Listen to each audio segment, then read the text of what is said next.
د جبهه مقاومت ډلې مشر احمد مسعودوی له طالبانو سره خبرو ته هیله مند دی او غواړي چې له طالبانو سره خبرې پیل کړي. خرابات ټي وي چینل درنو لیدونکو سلام، ستړي مشئ، وخت مو بخیر. هیله لرم چې جوړ او روغ به یې. په سر کې یادونه کوم که خرابات ټي وي چینل مو نه وي سبسکرایب کړی، په درنښت سره خرابات ټي وي چینل سبسکرایب کړئ.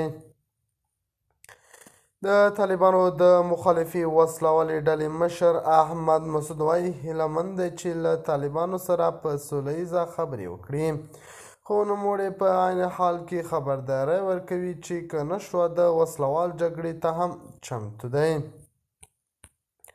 احمد مسعود چې د پخواني جهادي قومندان احمد شاه مسعود زوی دی، په پنجشیر ولایت کې له خپل مرکز رویټر خبري اژانس سره یې خبرې هم ترسره کړې دي او هغه په یوه مرکه کې ویلي دي غواړي طالبان په دې پوه شي چې خبرې د پرمختګ یوازینۍ لاره ده او ټینګار یې وکړ چې د جګړې بیا پیل نه غواړي، خو زیاته یې کړه چې که طالبان بیا هم جګړه غواړي نو دوی چمتو دي. دی وایي زه په خپل مرکز او پنجشیر دره کې په خپل پناه ځای کې یم.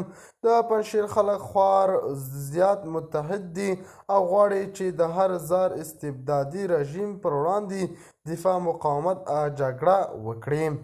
هغه وویل چې له جګړې هیڅ هم نه جوړیږي، باید موږ خبرې وکړو او په خپل منځ کې یوه سوله ترسره کړو. د خرابات ټي وي چینل درنو لیدونکو دا و زموږ ته د مهال چمتو کړی خبر. د نورو تازه خبرونو لپاره خرابات ټي وي چینل په درنښت سره سبسکرایب کړئ. د الله په امان، تر بیا خیر چارې.